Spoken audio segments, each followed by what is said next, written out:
Baik, jadi tema kita hari ini adalah manajemen konflik dan rekonsiliasi Kristiani ya, Kristen. Jadi ini sudah topik ke-10, ibu-ibu, kayaknya bapaknya belum datang ya, ibu-ibu. Sudah topik ke-10 dan kita masih ada 4 lagi. Dan nanti tanggal 13 November ya, itu saya tidak bisa karena saya mau ke Holy Land ya, 13 sampai 22. Jadi kalau kita masih bisa 2 kali, mungkin habis itu ada break dan 2 kalinya setelah saya kembali ya. Baik, malam ini kita akan belajar tentang konflik dan bagaimana menangani konflik ya dalam konteks iman kita. Jadi konflik kita tahu di dalam kehidupan kita tidak terhindarkan ya. Kita tahu di mana saja kita terlibat di dalam konflik ya, di rumah, di gereja, di tempat kita bekerja, di kantor. Jadi di komunitas Kristen pun banyak terjadi konflik yang disebabkan oleh berbagai faktor, bisa perbedaan kepribadian, perbedaan nilai-nilai yang penting bagi kita, bagi para pihak, gaya kerja, gaya bicara, harapan terhadap orang, semuanya bisa menimbulkan gesekan sehingga konflik itu terjadi ya. Itu adalah kenyataan kehidupan kita. Nah, memang kalau di dalam komunitas Kristen, di dalam kepemimpinan Kristen, ada ironis ya bahwa kita yang sebenarnya memegang mandat rekonsiliasi, mandat mendamaikan manusia dengan Tuhan, ya. Kemudian banyak sekali kita melihat kegagalan para pemimpin Kristen ini di dalam mengelola konflik internal ya, sehingga terjadilah perpecahan yang kemudian memecah belah organisasi gereja atau organisasi Kristen di luar gereja. Dan ketika terjadi perpecahan itu kemudian tentu mempengaruhi seringkali pada umumnya secara negatif ya. Timbul rasa permusuhan, ketegangan ya, dan organisasi menjadi kecil, melemah. Dan tentu ini juga merusak kesaksian iman kita di tengah lingkungan kita ya. Ternyata orang-orang Kristen sama saja atau bahkan lebih buruk, gampang terpecah belah ya.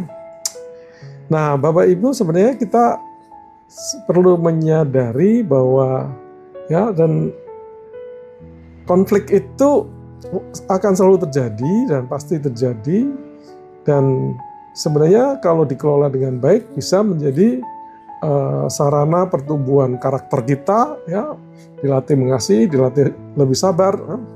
Jadi pertumbuhan, pendewasaan, dan pemurnian pelayanan ya. Kita melayani dengan tujuan yang lebih murni ya. Nah, kalau kita abaikan konflik ya, kita abaikan atau ditangani dengan cara yang tidak rohani ya, cara manipulasi, menggunakan kekerasan, nah, ini bisa menghancurkan hubungan ya, dan menghancurkan visi dari pelayanan ya. Jadi karena itu bagi pemimpin Kristen sangat penting ya, sangat urgent untuk memahami masalah konflik, manajemen konflik ini dengan mengintegrasikan hal-hal yang bersifat umum ya, pengetahuan yang berkembang dengan nilai-nilai Kristen kita ya, nilai-nilai firman Tuhan. Jadi kita harus menyadari sebagai orang percaya tentu bahwa panggilan kita adalah menjadi juru damai ya, menjadi rekonsiliator. Juru damai mendamaikan manusia dengan Sang Pencipta ya. Jadi ini sebenarnya panggilan rohani yang ya yang kita ketika kita menyadari sebenarnya kita sudah siap dengan konflik itu dan bagaimana menangani konflik itu ya. Jadi tujuan kuliah kita adalah mempelajari bagaimana hikmat sekuler dunia, hikmat Alkitab bertemu untuk mengubah konflik yang merusak itu menjadi konflik yang membangun dan memberdayakan ya, membuat orang kita bertumbuh ya. Nah, tapi kita coba lihat beberapa contoh konflik yang terjadi ya. Jadi salah satu yang kita bisa lihat adalah Musa dengan Yitro ya, Musa dengan Yitro. Bisa kita jadikan sebagai satu contoh terjadinya konflik tentang ide ya, tentang ide tentang disebut situ struktur ya, tentang berpikir struktur organisasi, struktur bagaimana melayani. Jadi kita lihat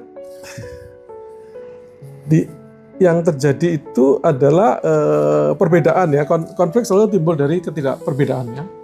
Dan di situ kita bisa melihat perbedaan gaya Musa yang sentralistik, purpose di one man show, seperti one man show begitu, dan pandangan bahwa dia membutuhkan organisasi ya, struktur, tidak bisa hanya sendirian. Itu pandangan Yitro ya. Jadi Yitro melihat cara kerja Musa ini merugikan ya, merugikan Musa sendiri, dia bisa capek, burn out. Bangsa Israel mereka harus antri lama untuk dilayani, dan akhirnya juga kualitas dari pelayanan Musa ya, pengadilan itu, karena dengan desakan waktu tentu tidak bisa memberikan yang terbaik ya. Nah, kemudian Yitro yang di pihak yang lain itu menyatakan adanya masalah dengan mengatakan tidak baik apa yang kau lakukan itu, engkau akan kelelahan dan bangsa ini pun akan kelelahan juga. Jadi kamu dirugikan, bangsa ini dirugikan ya. Nah, respon Musa ini yang positif ya, dia dengan rendah hati dan menerima, mendengar, dan kemudian melaksanakan apa yang Yitro pikirkan. Jadi tidak ngotot dengan pandangannya sendiri, wah yang bisa menyelesaikan persoalan hanya saya.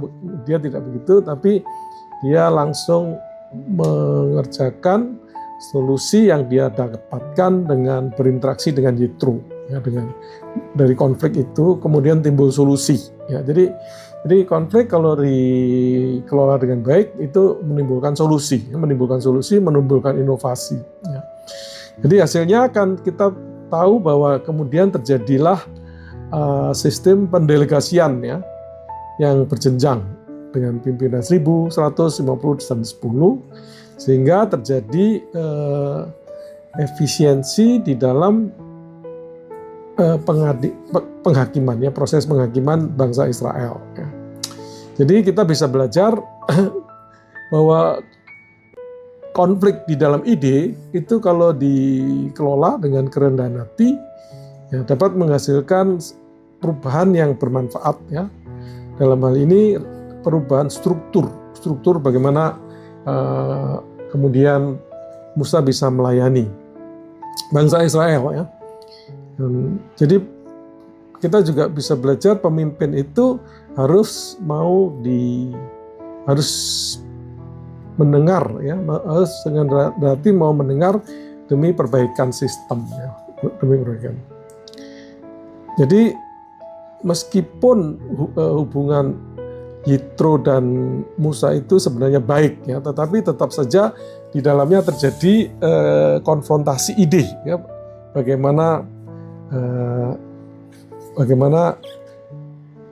Musa bekerja ya, Nah, sehingga ini adalah tetap saja sebagai satu konflik yang kemudian diselesaikan dengan baik karena hubungan yang baik dan kerendahan hati dari Musa. Contoh satu lagi yang positif ya adalah Paulus dengan Petrus ya. Ini juga kita tahu terjadi konflik doktrinal ya, konflik doktrinal. Jadi di sini Paulus melihat Petrus ini menunjukkan sikap yang tidak konsisten. Ya. Jadi dia tahu bahwa orang diselamatkan hanya karena kasih karunia. Ya, tetapi dia kemudian menghindari pergaulan dengan orang-orang Yahudi, ya, dengan orang-orang bukan Yahudi. Ya. Jadi ini menimbulkan situasi yang membuat orang bisa berpikir salah, ya, di dalam hal pemahaman teologi keselamatan itu. Ya. Jadi walaupun Petrus tahu mestinya dan ya sejatinya bahwa Injil adalah kasih karunia, tetapi perilakunya dengan memisahkan diri dengan non-Yahudi bisa menimbulkan persepsi bahwa hukum Taurat itu masih penting, ya. Karena kita tahu orang Yahudi tidak makan bersama dengan orang non-Yahudi, ya. Nah, jadi kemudian apa yang dilakukan Paulus di dalam menyelesaikan konflik ini, ya, konflik dia sebagai yang percaya Injil kasih karunia murni dengan Petrus yang sebenarnya percaya seperti itu, tetapi dia perilakunya mengingkari karena dia seperti melakukan hukum Taurat, ya, tradisi Taurat. Nah, di sini Paulus melakukan konfrontasi secara terbuka, ya, dia menegur Petrus secara terbuka, ya, karena dia melihat ini masalah yang luas, ya, masalah yang bisa mempengaruhi kesaksian Injil banyak orang, karena Petrus ini kan orang penting pada waktu itu, ya. Jadi dia mengambil sikap yang keras, berani, memprioritaskan keberanian di atas hierarki kepemimpinan, karena Petrus betapapun lebih senior, ya, dibandingkan dengan Paulus, ya. Nah, hasilnya bagaimana? Hasilnya kita melihat, ya, di tengah ketegangan ini kemudian Injil kasih karunia ini bisa dipertahankan. Dan Petrus luar biasa menunjukkan sikap hormat kepada Paulus, ya. Dia menyebut dia saudara yang terkasih, dan dia menyebut di bagian lain di tulisannya di surat Petrus dia juga menyebut Paulus mengajarkan hal-hal yang kadang sulit dipahami, ya. Jadi dia menghargai pemikiran Paulus itu.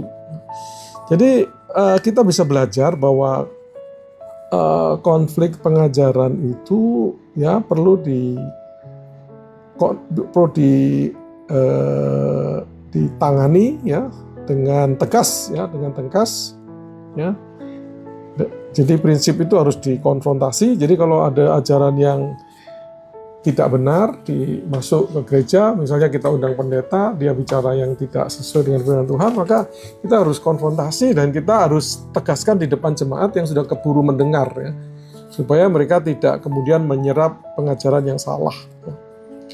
Tentu dengan kasih, ya, dengan kasih bukan untuk perdebatan, tetapi untuk memastikan bahwa pengajaran itu tidak salah, ya.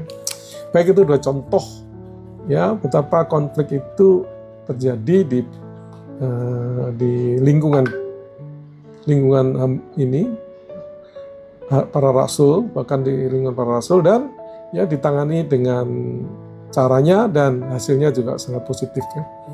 Nah, ada yang jenis konflik yang negatif, ya, yaitu konflik misalnya Kain dengan Habil, ya, Kain dengan Habil.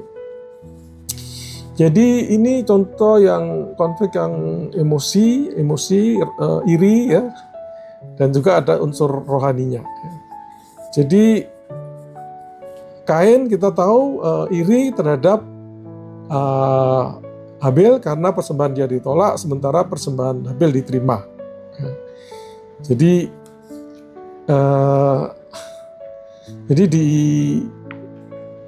Tuhan melihat kemarahan Kain dan memberi peringatan sebenarnya agar menguasai emosinya. Mengapa hatimu panas dan mukamu muram? Dosa sudah mengintip di depan pintu, ia sangat menggoda engkau, tetapi engkau harus menguasai. Justru ini memicu untuk dia memutuskan membunuh Habil, ya. Jadi Kain mengabaikan, tidak mengendalikan emosinya, Tapi dia kemudian menangani konflik itu dengan kekerasan, dengan membunuh Habil. Ya. Dan kita tahu akibatnya, maka Tuhan mengutuk tanah tidak memberikan penghasil kepada Kain, kemudian dia diasingkan, terpisah dari masyarakat, dan dia hidup dalam kesendirian dan ketakutan. Ya. Jadi pelajarannya apa? Jadi konflik yang berakar pada masalah hati ini ya, sebenarnya harus diatasi dengan intervensi rohani ya, dan pertobatan. Kalau tidak akan berubah menjadi kekerasan yang destruktif. Ya.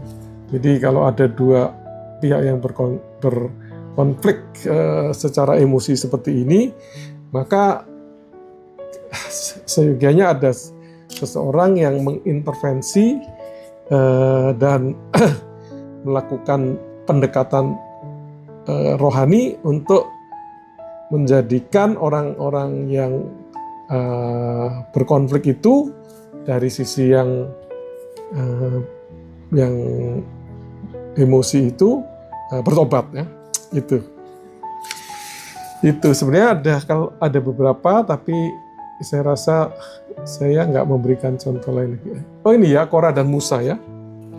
Jadi kita ingat cerita ini, mungkin singkat saja ya. Ini konflik dengan otoritas ya. Korah, Datam, Abraham konflik dengan otoritas yang ada, yaitu kepemimpinan Musa ya. Kepemimpinan Musa dengan didukung oleh Imam Harun ya. Jadi mereka, kita tahu, mempertanyakan otoritas Musa ya. Jadi konfliknya di otoritas Musa itu ya, otoritas Musa dan Musa. Mereka mengklaim bahwa semua umat Tuhan adalah kudus. Jadi mereka pun bisa bicara dengan Allah gitu ya. Dan kemudian bagaimana Musa menghandle konflik ini? Maka dia menyerahkan ini kepada Tuhan ya, menyerahkan kepada Tuhan dan mengajukan tantangan untuk memperhadapkan para pihak kepada Tuhan untuk menentukan siapa yang benar ya. Dan kita tahu kemudian Tuhan menghukum pemberontakan ini secara langsung ya. Korah dan 210 pengikutnya tewas oleh api Tuhan, dan Datan, Abiram bersama keluarganya ditelan oleh bumi. Jadi apa yang kita bisa belajar ya, konflik yang dilandasi ambisi pribadi dan pemberontakan terhadap otoritas ini adalah dosa yang serius ya. Ya, jadi kadang-kadang kita memberontak terhadap gembala dan sebagainya, itu kita harus hati-hati, harus jangan sampai kita melakukan hal seperti itu ya. Karena ya mereka adalah pemegang otoritas dari Allah untuk menggembalakan ya. Jadi otoritas itu adalah panggilan dari Allah yang kita harus hormati, dan kita harus hati-hati untuk tidak melangkah dalam konflik dengan otoritas seperti itu ya. Baik, itu contoh-contoh di Alkitab. Nah, sekarang kita melihat apa yang dimaksud dengan konflik ya. Jadi dari terjadinya konflik itu tentu kemudian timbul berbagai teori ya, teori dan definisi. Jadi dari fenomena, jadi kan biasa ya dari Bapak Ibu ya, pengetahuan itu membuat teori dari realitas ya, dari fenomena konflik, kemudian didefinisikan, dan didefinisi seringkali tergantung yang membuat melihat dari sisi tertentu ya. Ada nomor satu itu berdasarkan persepsi dan kepentingan. Jadi konflik itu dia mendefinisikan fokus pada persepsi dan kepentingan. Jadi konflik bermula dari perasaan seseorang bahwa sesuatu yang bernilai itu sedang diancam atau diserang. Ya. Misalnya harga dirinya, ya, dia merasa terancam atau diserang atau dilecehkan ya. Nah, itu bisa membangkitkan konflik dia dengan para pihak lain itu ya. Jadi misalnya kalau di gereja itu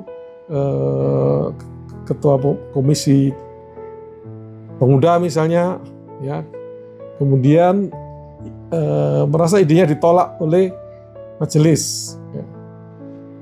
Ya, jadi dia bisa mempersepsi penolakan ini sebagai serangan terhadap otoritasnya, mungkin sebagai ketua pemuda kok saya ditolak idenya, atau terhadap harga dirinya, ya, sebagai pemimpin, kenapa kok ide saya ditolak, ya. Jadi seperti itu, ya.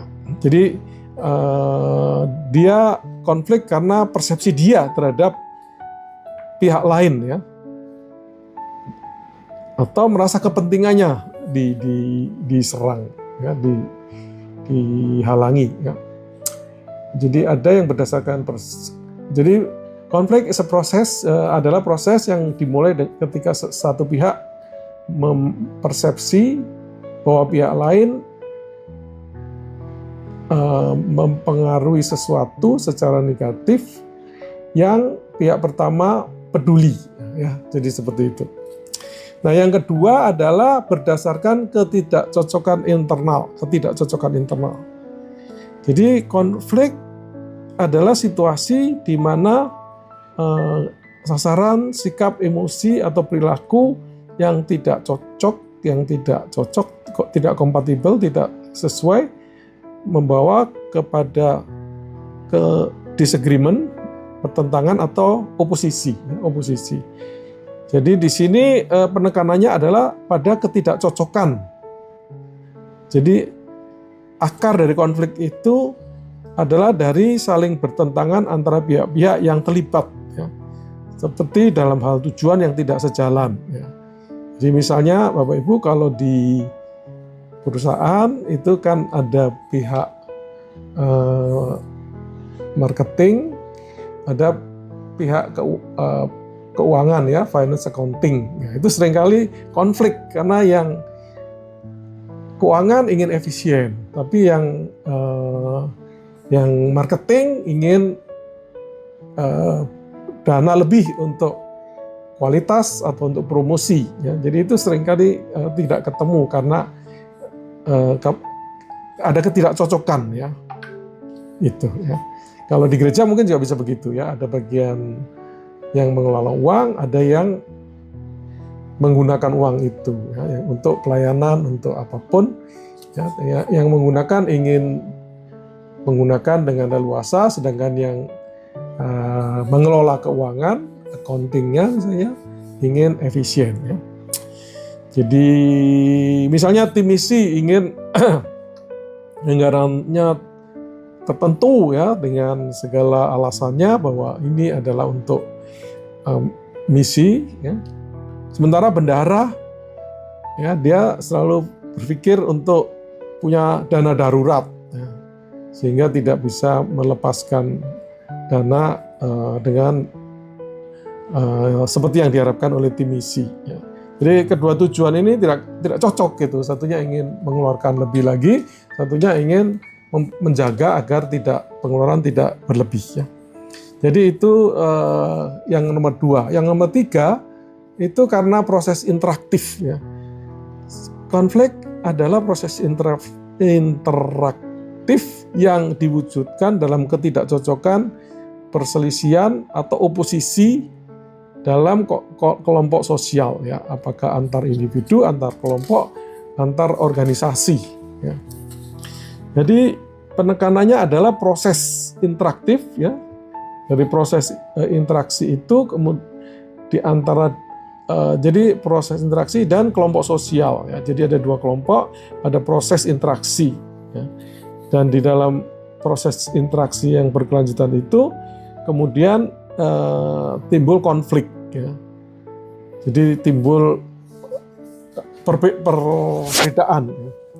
Jadi bisa antara 2 individu, ya, misalnya antara pemimpin WL dengan pemimpin multimedia, ya, tentang lagu. Nah, tapi kemudian bisa membesar sehingga kemudian tidak saja 2 orang individu ini yang konflik, tapi kelompok, ya. Jadi tim worship ya, dengan tim musik dan sebagainya, dengan tim IT ya. Jadi dari tadinya dua yang konflik, akhirnya dua kelompok ini konflik ya. Jadi ini definisi berdasarkan proses interaktif itu dari individu kemudian menjadi kelompok. Itu beberapa definisi. Nah, apa penyebab konflik ya? Penyebab konflik ya. Jadi Bapak Ibu, kita perlu mengerti penyebab konflik ya, supaya kemudian kita bisa mengatasi ya. Karena kita tahu, oh ini masalah apa ya, jangan diatasi dengan cara yang tidak tepat ya. Jadi sebagai pemimpin kita perlu memahami konflik itu apa penyebabnya ya, apa penyebabnya. Nah, jadi ada tiga kelompok penyebab ya, ada tiga kelompok penyebab. Satu adalah struktur atau sistem ya, perbedaan struktur atau sistem ya, atau konflik yang bersifat struktur atau sistem, bisa juga berrelasi atau pribadi atau informasi ya, bersifat masalah informasi yang menimbulkan konflik ya. Jadi yang pertama di sini adalah penyebab yang bersifat struktur atau sistem atau tata kelola ya. Jadi jenis konflik ini disebabkan oleh cara kerja organisasi yang dirancang sedemikian sehingga menimbulkan konflik, bukan karena orangnya gitu. Jadi kalau ada masalah karena struktur ya, yang kita harus ubah kalau konflik ini terus-menerus terjadi ya strukturnya gitu ya. Jadi salah satu penyebabnya adalah misalnya keterbatasan sumber daya ya. Ini bukan saya tapi daya ya, sumber daya. Jadi ya seringkali terjadi di organisasi seperti gereja misalnya, itu semacam perebutan sumber daya ya, dana, waktu ya, waktu pemimpin ya, penggunaan ruangan atau perhatian ya, penggunaan ruangan hanya 1 dibutuhkan oleh 2-3 kelompok ya. Nah, keterbatasan ini ya bisa menyebabkan jenis konflik struktur ini ya. Jadi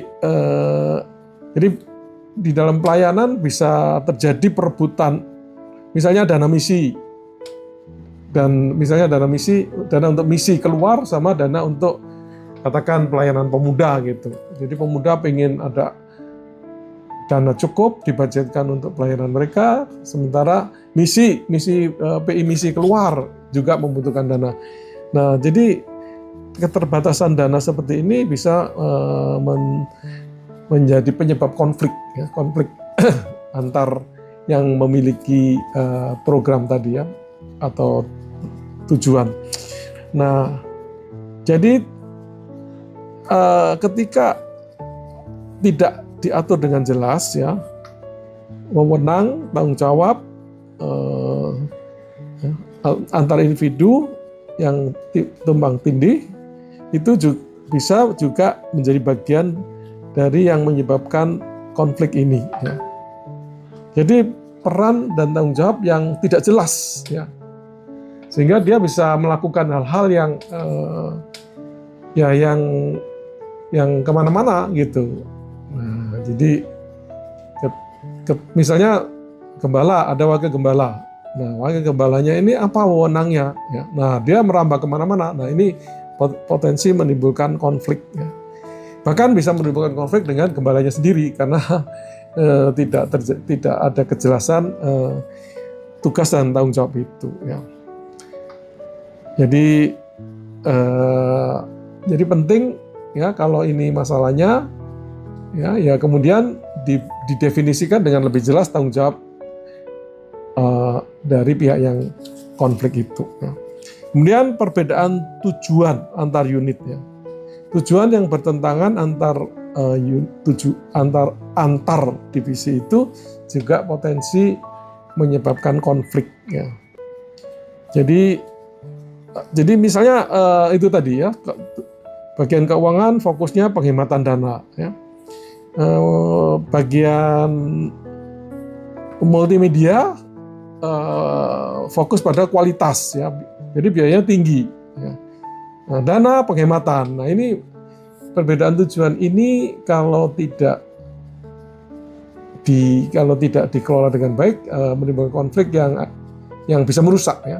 Jadi sebagai pemimpin kita harus mengerti, oh ini ada masalah di dalam, memang berbeda karena ya, mereka ada di dua sisi yang punya tujuan yang berbeda. Nah, ini harus diatur dengan baik oleh Pak Pemimpin sehingga konflik itu bisa diatasi. Jadi kalau terjadi masalah-masalah di seputar ini, kita harus ngerti, oh ini masalahnya harus diatur ini.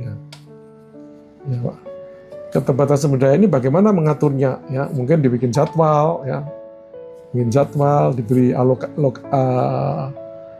alokasi, ya. Misalnya Zoom ini punya hanya satu. Nah, ini ya bisa timbul konflik antara yang menggunakan. Nah, itu harus diatur bagaimana sistemnya supaya bisa digunakan dengan bisa di-share dengan baik sehingga konflik itu diatasi. Ini satu hal, Bapak Ibu, ya, penyebab yang bersifat struktural, ya. Penyebab yang bersifat struktural. Nah, yang berikut lagi adalah penyebab yang relasi, ya, antar pribadi, ya, perbedaan nilai, ya. Jadi konflik, ya, pertentangan yang disebabkan oleh kepribadian yang berbeda, ya, nilai-nilai yang berbeda, prinsip-prinsip yang berbeda, gaya bicara yang berbeda, ya.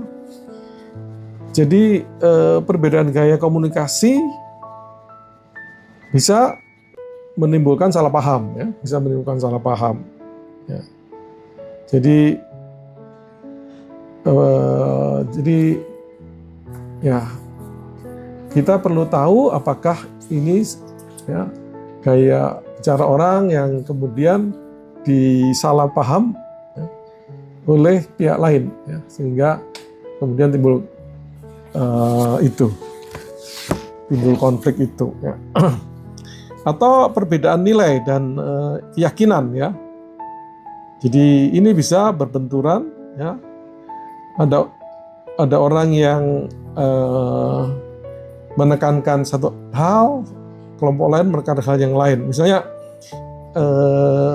kalau di dalam pelayanan ada yang, ya, ingin menekankan kita harus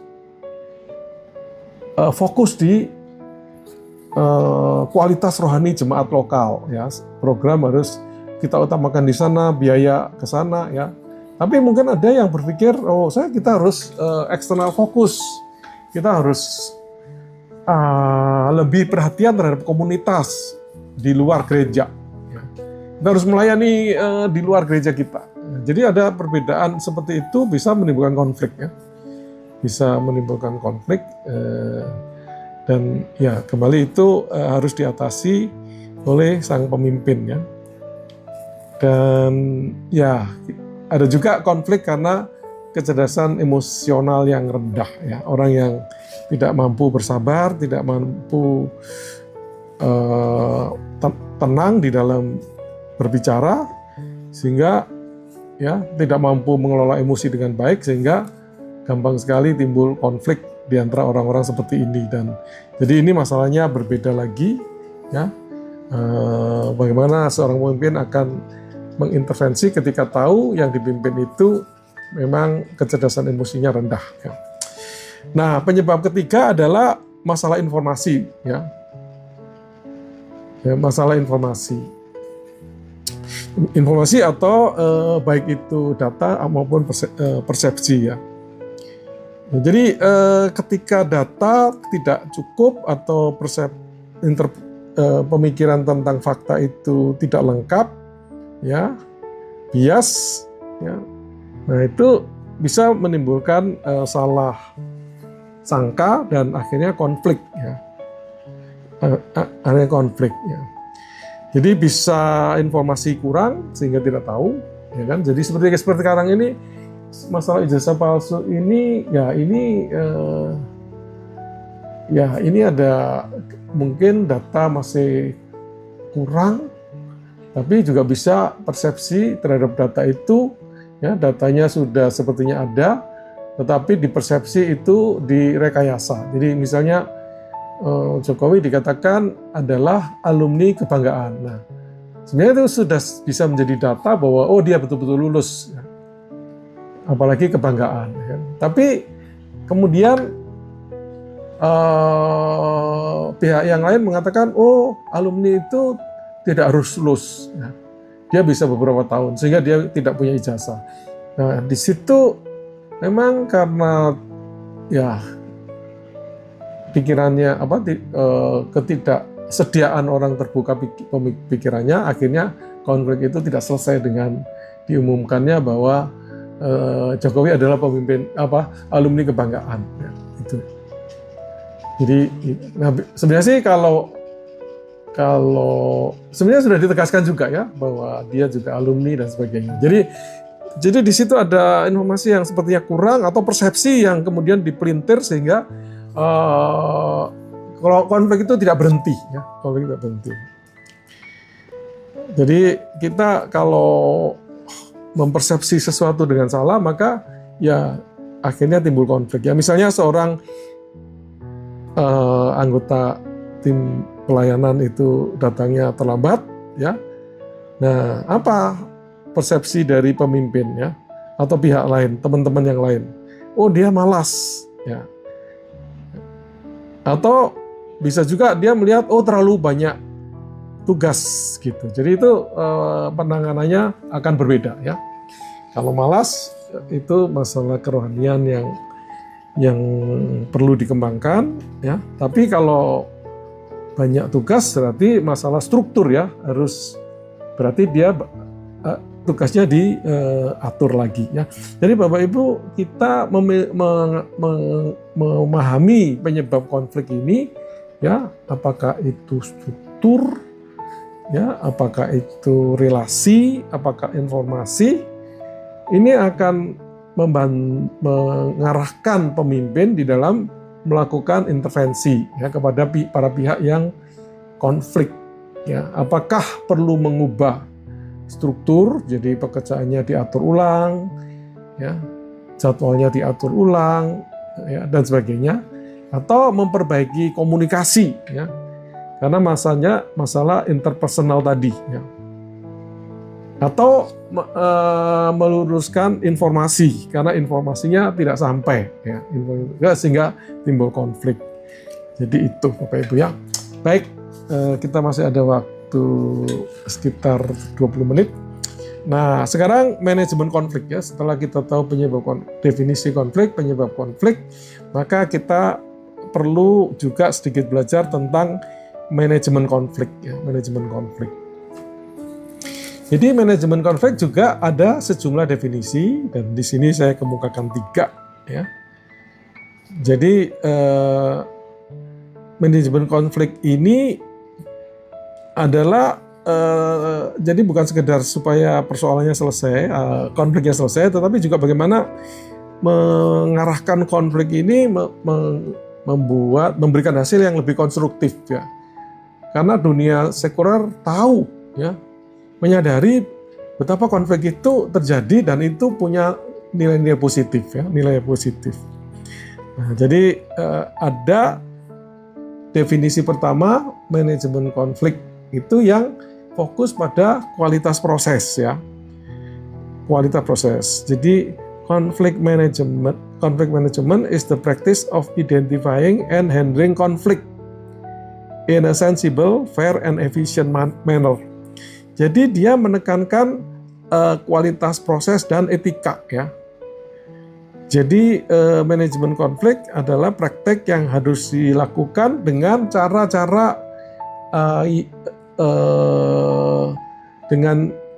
cara-cara supaya dia itu istilah dia adalah sensibel, ya, masuk akal. Jadi konflik harus dikelola dengan logika, ya, dengan hikmat, tidak pokoknya, itu, ya. Nah, kemudian adil, ya itu disebut fair, adil. Jadi mengutamakan keadilan, kesetaraan bagi para pihak yang konflik, ya. Dan kemudian ada kata efisien, ya, efisien.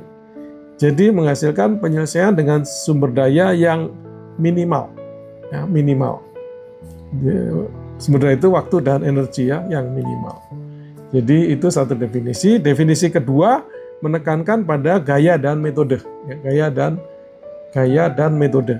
Jadi conflict management is the process of planning and implementing courses of action, serangkaian tindakan that minimize the negative effect, mengurangi efek negatif dari konflik, and enhance the positive outcome for all parties involved, dan menghasilkan hasil positif para pihak, ya, para pihak.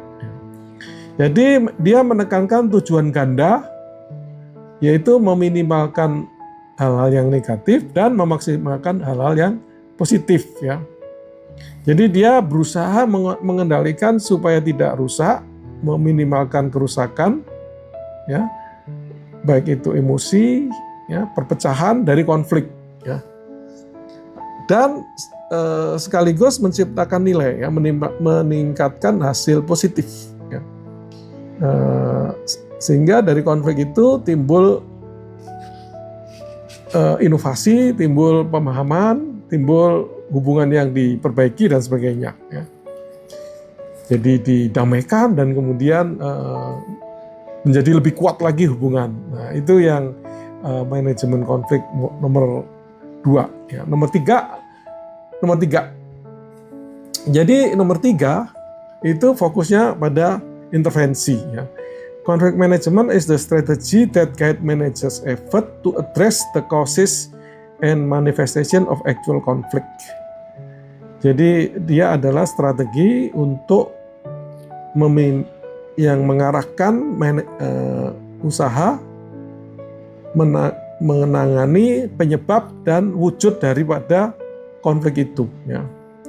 Jadi di sini dia menekankan strategi dan intervensi, ya. Jadi manajemen konflik adalah serangkaian tindakan, effort itu tindakan yang terencana, ya, terencana. Jadi itu strategi, ya, strategi yang dilakukan oleh pemimpin, ya, dengan pemimpin untuk mengatasi 2 hal. Satu adalah penyebab, ya, causes, ya. Jadi mengetahui akarnya dan kemudian mengatasi akar itu, ya, apakah itu struktur atau relasi atau informasi, ya. Bapak Ibu tadi lihat menurut pembicaraan kita di awal tadi, penyebabnya bisa bersifat struktur, relasi atau informasi, ya. Kemudian dia juga mengatasi wujud daripada konflik itu, ya, gejala dari konflik itu, ya, mungkin perdebatannya, ya, diredakan atau kemarahannya diredakan atau orang yang bereaksi marahnya diam kemudian didorong untuk bisa mengemukakan pandangannya, ya. Itu Bapak Ibu, ya, tentang manajemen konflik. Ada 3 definisi, dan kemudian berikut lagi kita juga bisa membicarakan satu hal yang sangat banyak dibicarakan di dalam menghadapi konflik, yaitu manajemen konflik, 5 cara mengelola konflik yang dimodelkan oleh Thomas Kilmann, ya. 5 gaya manajemen konflik yang dikembangkan oleh Thomas Kilmann, ya, Kilmann.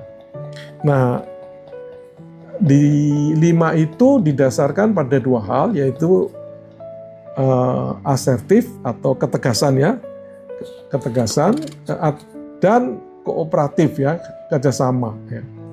Jadi yang ke atas itu semakin tegas, yang ke kanan semakin mau kerjasama, semakin bekerjasama di dalam mengatasi konflik, ya. Nah, Bapak Ibu bisa melihat ada yang sangat tegas, ya, ini ya, yang ini kan asertif ya, tegas, keras, kuat ya, asertif. Bapak Ibu tahu ya, asertif ya, sangat asertif, tapi tidak mau kooperasi, kerjasama ya. Berarti dia kan competing, berkompetisi keras ya. Jadi dia bahasanya itu I win you lose. Aku menang, kamu kalah ya. Aku menang, kamu kalah. Itu competing ya. Jadi ini yang di sini Bapak Ibu. Jadi ini penting ya Bapak Ibu ya. Nanti sharing kita banyak menggunakan model ini ya. Tolong diperhatikan model ini ya. Jadi gaya satu ini competing ya, atau mungkin memaksa ya, atau menang kalah, I win you lose ya, I win you lose, menang kalah. Ini dicirikan oleh ketegasan yang tinggi ya, dan kerjasama yang rendah ya. Ini tegas, tinggi, kerjasama rendah, ada di sini. Jadi pemimpin menggunakan gaya ini di keterangannya sebenarnya ada di balik ini Bapak Ibu ya, ada di sini ya, nanti bisa dibaca sendiri. Tapi saya bacakan ya supaya gambarnya ini menolong kita ya. Jadi pemimpin yang menggunakan gaya yang agresif mengejar tujuannya sendiri ya, dengan mengorbankan kebutuhan pihak lain ya, you lose ya. Nah, Bapak Ibu, penting kita tahu ya bahwa metode ini tidak ada yang sempurna ya. Perlu digunakan untuk tujuan tertentu ya. Jadi meskipun diperlukan dalam situasi darurat, jadi metode ini perlu saudara di dalam situasi darurat ya, yang tidak ada waktu banyak untuk berbicara ya. Atau hal-hal yang bersifat etis ya kan, yang seperti yang dilakukan oleh Paulus tadi ya. Jadi meskipun diperlukan dalam situasi darurat ya, karena keputusan harus dibuat cepat, atau untuk menegakkan prinsip etis ya, moral yang tidak dapat dikompromikan, jadi yang seperti dilakukan Paulus, penggunaan yang berlebihan ini, kalau kita berlebihan menggunakan ini, maka negatifnya adalah melahirkan permusuhan ya, karena satu pihak merasa kalah ya. Jadi sebenarnya kalau Petrus itu tidak dewasa rohani, dia merasa waduh saya kalah, dia bisa merasa malu ya, bisa merasa kalah ya. Tapi ya kita percaya Petrus juga orang yang dipimpin Roh Kudus, sehingga dia oh ya saya sudah salah gitu ya, saya sudah salah, sehingga dia menerima dan tidak kemudian bermusuhan dengan Paulus ya. Jadi bisa, tapi penggunaan ini potensi menimbulkan permusuhan, dan kemudian secara hubungan itu bisa kalah-kalah ya, tidak hubungan jadi rusak gitu ya. Ini nomor satu Bapak Ibu ya, competing ya. Dalam bahasa Inggris enak pakai C semua. Nah yang kedua ini yang ideal ya, secara umum ideal, collaborating, I win you win ya, atau bahasa Indonesianya win-win. Bukan bahasa Indonesia, tapi yang umum kita dengar itu win-win solution ya.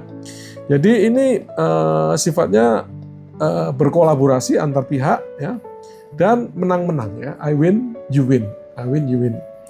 Jadi kayak ini paling ideal sepertinya, menggabungkan ketegasan yang tinggi tapi juga kerjasama yang tinggi ya. Jadi asertifnya tinggi, kerjasamanya juga tinggi ya.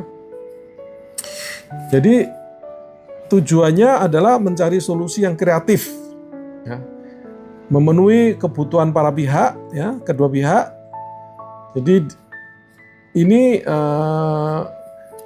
ya hasilnya tentu lebih bisa diterima jangka panjang ya, komitmen jangka panjang ya. Tapi tentu membutuhkan waktu dan energi yang besar ya, karena para pihak didengarkan dan berdebat, dan ya kemudian kebutuhan dari masing-masing pihak dipenuhi ya, disatukan ya. Jadi ini jadi membutuhkan waktu dan energi yang besar ya, sehingga tidak cocok untuk situasi yang mendesak atau konflik yang sepele ya. Kalau konflik sepele kita perdebatan terus ya, itu tidak worth it ya. Ya seperti kasus ijazah palsu ini, saya rasa kasus yang tidak worth it sebenarnya untuk kemudian begitu lama diperdebatkan ya. Jadi ya itu sayang ya. Jadi hal-hal yang signifikan tentang korupsi, tentang pembangunan yang mestinya disorot supaya menuju arah yang benar malah tertutup oleh informasi tentang konflik yang sepele ini ya. Itu yang nomor 2 ya. Yang kemudian nomor 3 ini di tengah ya, compromising. Jadi kompromi ya, kompromi. Jadi bahasanya itu adalah I lose win some, you lose win some. Jadi saya kalah tapi menang sedikit, kamu kalah tapi aku menang sedikit. Jadi ini gaya di sini tanggung ya, tengah-tengah. Jadi tingkat ketegasannya menengah, tidak terlalu tegas, dan kerjasamanya juga menengah ya. Jadi ini adalah pendekatan take and give ya, take and give, memberi dan menerima ya. Di mana setiap pihak melepaskan sebagian dari permintaannya untuk mendapatkan apa jalan tengah yang bisa diterima ya. Jadi ini adalah solusi yang praktis ketika waktu terbatas dan ketika mencapai solusi sempurna tidak mungkin. Ya. Jadi harus kompromi. Ya. Harus kompromi. Jadi kelemahannya kedua belah pihak mungkin merasa tidak sepenuhnya puas. Ya. Misalnya kalau bercerai hak atas waktunya anak, nah itu seringkali harus kompromi. Ya. Contoh yang nggak bagus. Ya. Itu semua. Nah, berikut lagi adalah yang keempat, ini yang avoiding, lose-lose ya, keduanya kalah. Jadi gaya ini dicirikan ketegasan yang rendah, tidak dihandle dengan tegas, tidak diatasi dengan tegas, ya. Dan kerjasamanya juga tidak ada. Ya. Jadi pemimpin memilih untuk mengabaikan atau menunda atau menarik diri dari konflik.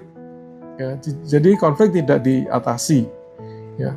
Meskipun bisa berguna untuk meredam emosi, jadi kalau lagi emosi ya diam aja dulu ya. Nah, tapi ini baik saja untuk meredam emosi sesaat atau masalah itu betul-betul tidak penting ya. Tapi menghindari seperti ini berisiko ya konflik itu ternyata tidak selesai, malah berkembang ya. Sehingga konflik ini bisa merusak hubungan, bisa melumpuhkan kreativitas, orang tidak ya di dalam satu tim ya, kemudian ada konflik yang tidak diselesaikan ya, kemudian antar orang di situ tidak ada semangat untuk memberikan yang terbaik ya. Dan akhirnya tidak kreatif ya. Itu ya kalau avoiding ya, avoiding. Jadi ini kalau lagi emosi tinggi ya memang sebaiknya diam dulu, enggak bisa dipertemukan. Seringkali masalah yang sepele ya mungkin bisa diabaikan ya, tetapi hati-hati jangan sampai ternyata tidak selesai sama sekali ya. Pada dasarnya konflik harus diselesaikan. Kemudian yang kanan ini adalah accommodating atau mengalah ya, istilahnya mengalah, lose win ya, ada yang kalah, ada yang menang ya, accommodating. Jadi gaya ini ketegasannya rendah ya, tapi kerjasamanya tinggi. Jadi salah satu individu mengorbankan tujuan pribadinya demi menjaga hubungan dan menginginkan pihak lain ya. Jadi ini penting untuk memelihara kedamaian dan menunjukkan kerendahan hati. Namun bahayanya bisa membuat ketidakadilan yang jadi ketidakadilan berlaku ya, dan membiarkan diri dieksploitasi ya. Jadi sehingga akhirnya merusak integritas dan kontribusi pemimpin terhadap pelayanan ya. Jadi ya ini mengalah ya, istilah sehari-harinya mengalah. Jadi mengalah itu kan ya, kalau mengalah tidak berhubungan dengan kebenaran tidak masalah ya. Ya oke, kita terima saja misalnya warna yang diusulkan ya. Kita ingin merah, dia ingin hijau.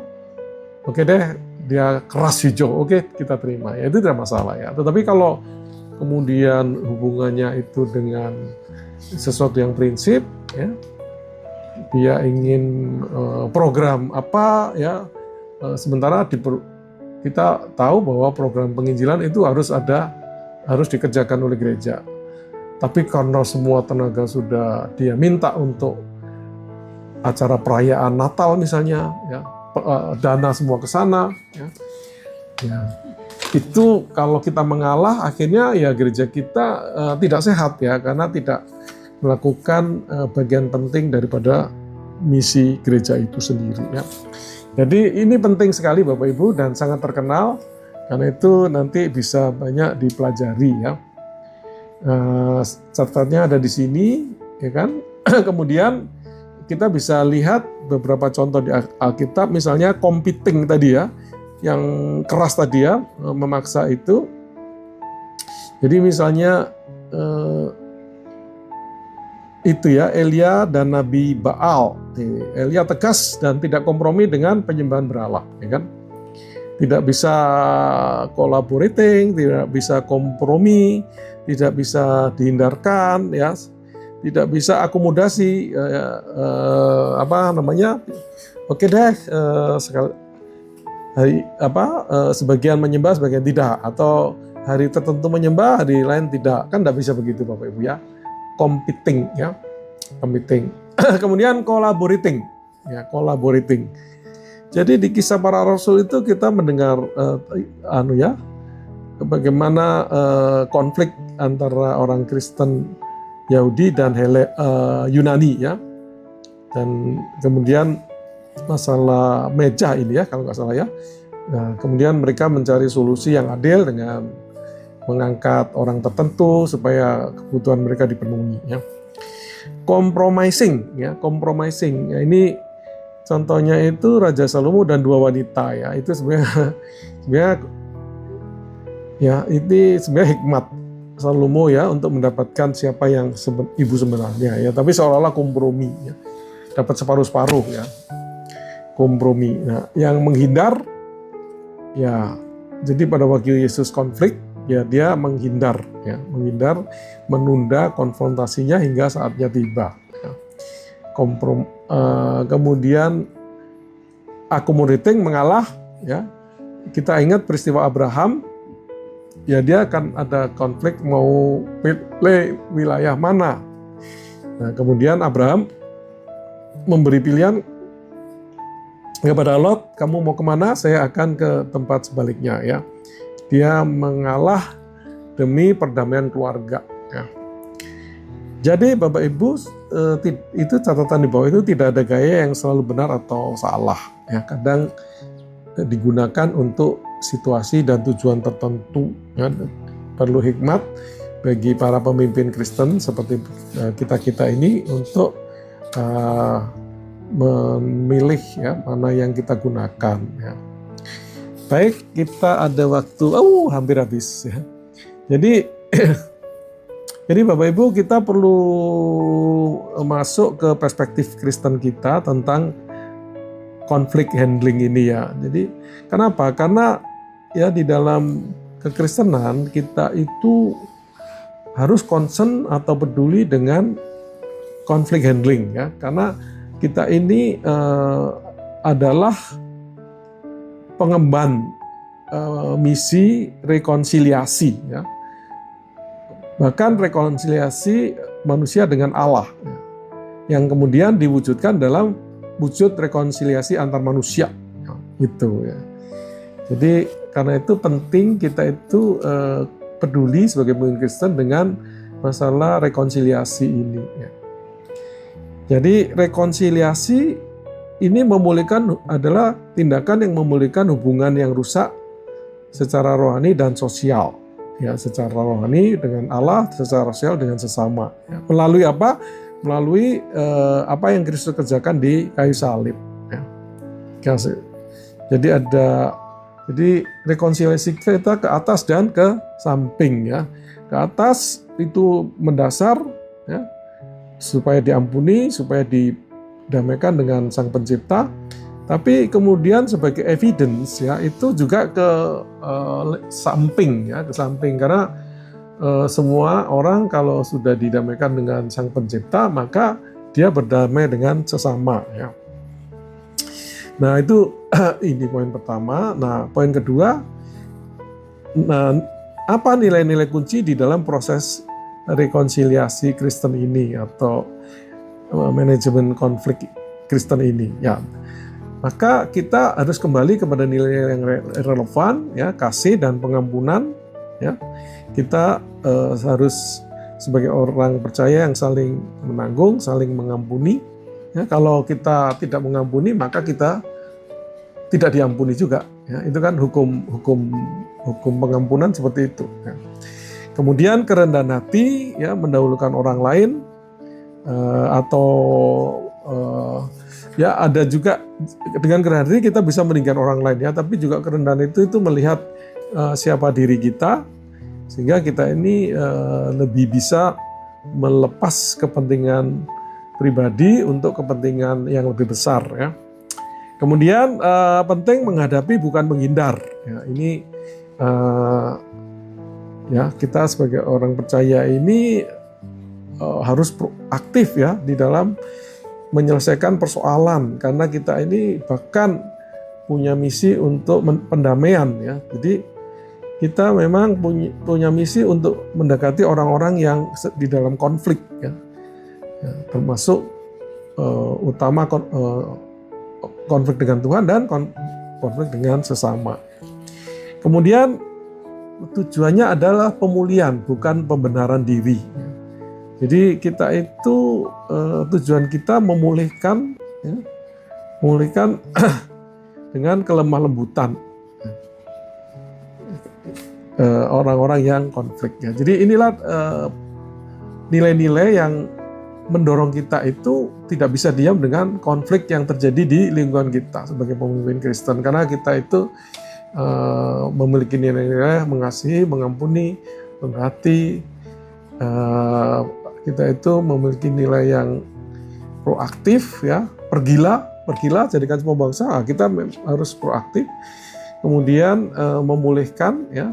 Kita ini dirusak oleh dosa dan kita memulihkan dari dosa. Nah, konflik yang negatif adalah untuk manifestasi daripada dosa ya, dosa. Nah, kita ingin itu dipulihkan ya melalui apa yang kita bisa lakukan. Kemudian poin ketiga, kenapa perlu dikelola, tidak diabaikan ya. Jadi kita tahu ya, Alkitab juga mengatakan bahwa kalau kita saling mengasihi, maka dunia mengenal Allah kita. Ya. Jadi kalau kita konflik dan kita tidak bereskan, maka ini menghancurkan kesaksian kita sebagai orang percaya. Ya. Kedua, rekonsiliasi, ya, kesatuan itu saja adalah kesaksian, ya.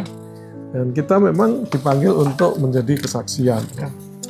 Jadi itu kira-kira ini kita hari ini kuliah kita hari ini sebagai penutup ya. Jadi pemimpin yang Kristen yang efektif tidak bisa menghindari konflik ya. Dia akan mengambil peranan sebagai agen rekonsiliasi ya untuk memandu tim keluar dari konflik yang merusak ya, menuju pertumbuhan ya. Nah, sebagai pemimpin Kristen, kita memiliki peranan pertama adalah memahami ya, sebelum mengintervensi. Ya. Kita perlu memahami jenis konflik yang terjadi dan akar masalahnya. Ya. Apa penyebabnya? Ya. Jadi kita mencoba memahami apakah ini masalah struktur, masalah relasi, atau masalah informasi. Ya. Sehingga kemudian kita membawa solusi yang tepat ya. Apakah perubahan sistem, perubahan struktur, perubahan alokasi ya, seperti itu, atau mediasi ya, sehingga terjadi dialog, atau konseling pastoral ya, kalau masalah-masalahnya berhubungan dengan masalah emosi dan masalah-masalah karakter ya. Jadi diagnostik, memahami, menganalisa, dan kedua peran mediasi ya. Jadi kita menjadi fasilitator ya, juru damai ya, untuk menjambarati komunikasi dan mengendalikan emosi ya, mengenai emosi. Jadi di situ peranan kita memastikan para pihak itu setara ya, dan merasa nyaman untuk berbicara ya. Kemudian fokus pada kepentingan besar, bukan pada posisi ya. Dan menggunakan komunikasi yang inklusif ya. Jadi untuk tujuan bersama, untuk visi bersama.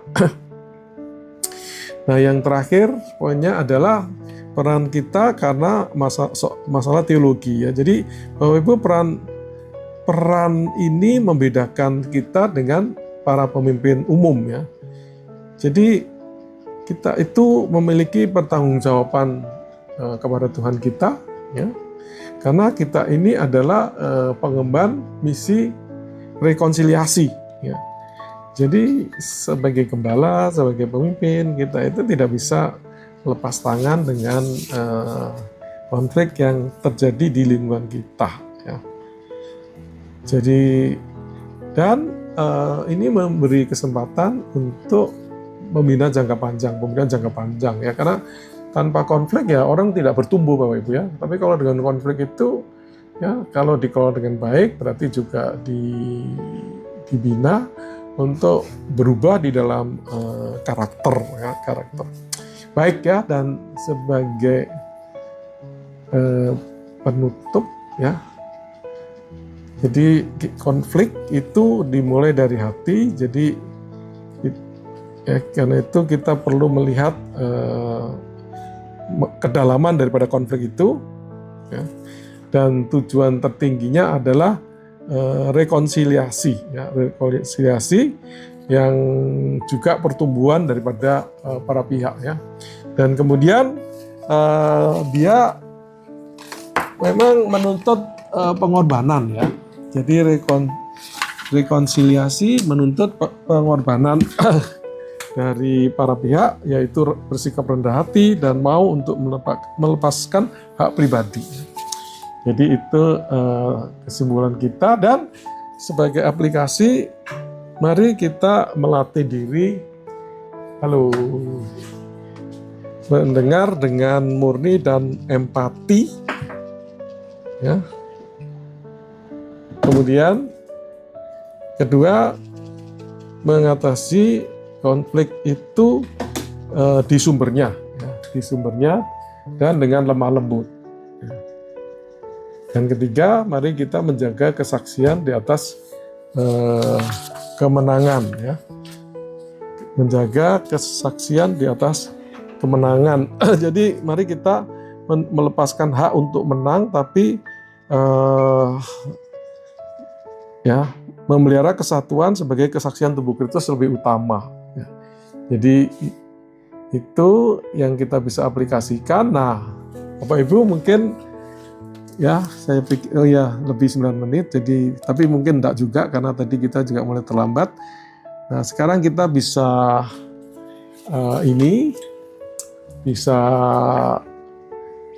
bisa berdiskusi dan sharing ini. Tapi sebelumnya mungkin ada pertanyaan, ada komentar dari ibu-ibu, bapak-bapak.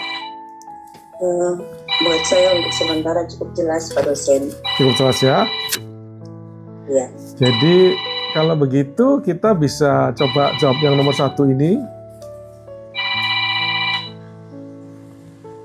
Jawab yang 1 ini ya. Jadi sebentar ya, maaf ya. Oh, sudah mati. Jadi pertanyaannya, Anda adalah seorang pemimpin pelayanan anak. Kemudian 2 staf Anda sering berselisih tentang jadwal libur dan ketersediaan dana refreshment, dana konsumsi ya.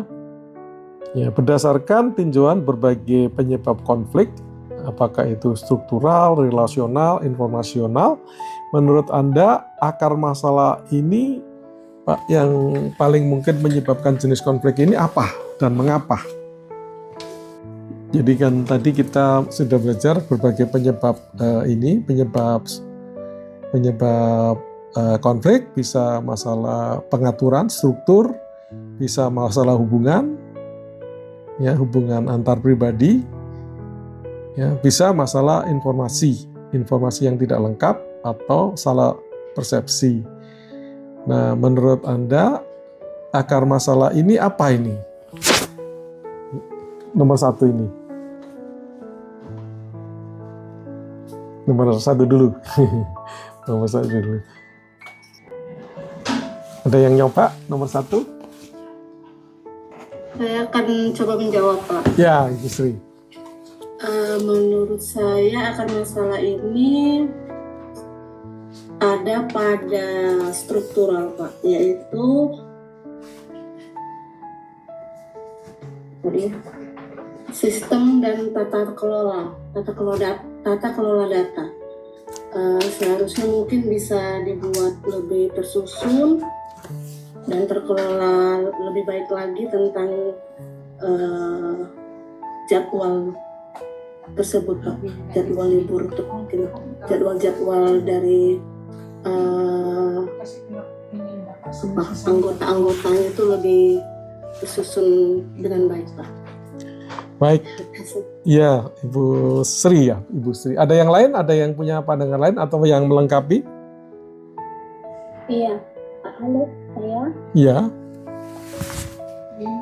Mungkin dari tadi bisa mengatakan kebetulan mungkin saya juga itu jadi dari peran dan tanggung jawab ini tadi kalau struktural dan juga perbedaan data ya, dan ya dari awal, jadi strukturalnya itu kurang tersusun rapi atau jadwal-jadwal yang sudah ada itu beracak-acak gitu. Jadi terus yang kedua penyebabnya mungkin informasionalnya tadi ya, jadi informasi yang kurang pas, jadi mengatur jadwal yang sudah ada, yang tadi jadwal libur yang satu dengan yang lainnya itu berbenturan atau seperti apa, jadi informasi yang kurang pas lah datanya. Jadi terus perbedaan persepsi di dalam penyebab informasi mungkin seperti itu, Pak. Ya, jadi kita harus memikirkan dari data yang ada aja, Ibu, nggak usah memperkirakan dulu karena bisa meluas kalau diperkirakan. Tapi dari situasi yang digambarkan, ya Anda adalah seorang pemimpin pelayan anak, ya kan? Dua staf Anda sering berselisih. Jadi mungkin Bapak Ibu kepala ketua komisi sekolah minggu. Nah, kemudian punya dua staf ya, yang sering berselisih tentang jadwal libur dan keterbatasan dana refreshment. Ya. Nah, berdasarkan tinjauan berbagai penyebab konflik, menurut kita apa akar masalahnya yang paling mungkin? Jadi apa jenis konfliknya? Konflik karena apa? Apakah struktur atau relasi atau informasi? Dan mengapa gitu? Nah, sehingga Bapak Ibu bisa mengatasi, mengintervensi konflik ini. Ya, dua anak buah kita ribut terus soal jadwal libur. Ya. Saya mau libur kapan? Saya juga gitu kan. Dan kemudian dana, dua hal. Hal lain adalah dana. Masalah dana refreshment, dana konsumsi. Gitu. Jadi ini kira-kira masalah penyebabnya apa ini? Karena pemahaman tentang penyebabnya akan menentukan apa yang akan kita lakukan, ya. Apa yang akan kita lakukan? Apakah orangnya akan diapakan, atau strukturnya diubah, atau informasi ditambah? Itu kan tergantung pemahaman kita penyebab daripada konflik itu. Ada yang ini? yang mau mencoba lebih memperjelas? Jadi misalnya anak buah Bapak Ibu konflik seperti ini, apa yang Bapak Ibu akan lakukan? Kira-kira kalau anak buah konflik seperti ini, apa yang Bapak Ibu lakukan? Ya, secara dosen mungkin saya Ya, mencoba ya Pak ya. ya, Kalau menurut saya konflik ini mungkin masuk juga dalam konflik informasional. Informasinya kurang jelas, akibatnya terjadi salah paham. Ya. Yang satu jadwal liburnya dia tidak menginformasikan dengan jelas, yang menyediakan dana refreshment juga mungkin karena nggak mendapat jadwal itu, jadi di hari-hari libur mungkin dia tetap menyediakan dana itu, gitu Pak. Jadi akhirnya terjadi konflik. Nah, untuk mengatasinya, ya mungkin kita bisa duduk bersama, kita harus boleh dikatakan transparanlah informasi itu Pak. Jelas bahwa jadwal libur tanggal sekian. Sehingga bagian yang menyediakan dana refreshment-nya itu pun bisa menangkap, oh di tanggal segini nggak perlu ada dana tambahan yang keluar karena itu hari libur, nggak ada kegiatan, gitu loh Pak. Jadi harus duduk bersama, membicarakan kasih informasi yang jelas bahwa ini jadwalnya. Jadi masing-masing bagian, masing-masing struktur itu dia udah tahu di tanggal segini karena ada libur dari bagian yang mengatur jadwal, otomatis dia pun harus sinkron dengan mereka, gitu loh Pak, sehingga tidak terjadi perselisihan atau meminimais konflik Pak. ya. Terima kasih. Jadi ini kan Bu, berselisih tentang jadwal libur. Jadi saya mau libur ini, misalnya saya mau libur Natal. Saya juga mau libur Natal gitu kan, rebutan libur. Dan ketersediaan dana konsumsi. Wah, acara saya, kelas yang anak-anak dana konsumsinya cuma 100.000. Ya, kamu enak, kamu 200.000, gitu-gitu. Nah, itu bagaimana mengatasi konflik seperti itu? Nah, tentu kan harus memahami dulu, ini apa ya penyebabnya? Kalau tadi Ibu berpandangan informasi, ya kan? Informasi. Ya, sehingga perlu diberitahu, oh ini liburnya sekian. Dua-duanya libur Natal gitu kan. Nah, padahal masalahnya bukan begitu. Masalahnya adalah rebutan hari liburnya gitu.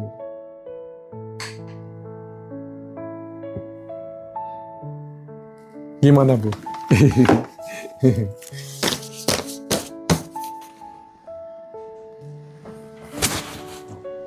Iya. Ya mungkin Pak kita harus duduk bersama untuk kita atur lagi, bisa nggak yang ini misalnya jadwalnya digeser, kemudian yang ini agak dimajuin atau gimana biar nggak benturan jadwal, dan kemudian dana pun itu bisa dibicarakan bersama Pak. Kebutuhannya apa aja yang jelas gitu, kebutuhan apa aja sehingga dana yang dibutuhkan sekian-sekian itu untuk apa aja. Ya, baik. Ada yang lain yang mau menambahkan? Kita jarang menjadi hakim ya, Bapak Ibu ya. Jadi kalau ini kan pekerjaan Musa begini-begini nih, konflik dia harus harus atasi ini gitu. Dia harus memutuskan ini apa yang harus dilakukan. Nah, kita mungkin tidak begitu jarang mungkin kita menangani konflik mungkin ya. Bagaimana pengalaman Bapak Ibu, apa sering harus mendamaikan orang yang konflik? Iya Pak, coba saya beri sekadar masukan. Ya Pak Paul. Oke Pak, jadi kalau menurut saya yang saya tangkap, jika ada dua pendapat terus berlarut-larut kayak gini, pada dasarnya mereka melihat dari sisi yang berbeda, sudah pasti, tetapi bahwa tujuannya itu kedua-duanya baik. Karena yang satu melihat dari liburan, misalnya liburan Paskah atau liburan Natal, mungkin momen yang paling penting menurut si A ini yang sebaiknya kita manfaatin di sini. Karena mungkin dana ketersediaannya terkumpul sudah di sini. Kalau pas liburan Natal misalnya ada banyak pengeluaran. Nah, jadi tadi saya katakan bahwa sebetulnya kedua-duanya itu baik. Nah, biasanya kalau dua pendapat yang baik sebetulnya kayak gini, tetapi ada perbedaan dari sudut tinjauan, karena mereka berangkat dari masing-masing pengalaman, saya kira tidak ada lain, maka kita harus duduk bareng. Bahkan bukan saja bertiga, bahkan mungkin yang ada di dalam staf sekolah minggu itu semuanya. Saya kira semakin banyak pendapat, akan semakin wise, karena kita akan mengambil keputusan dari pendapat-pendapat yang terbaik yang kemudian bisa disetujui.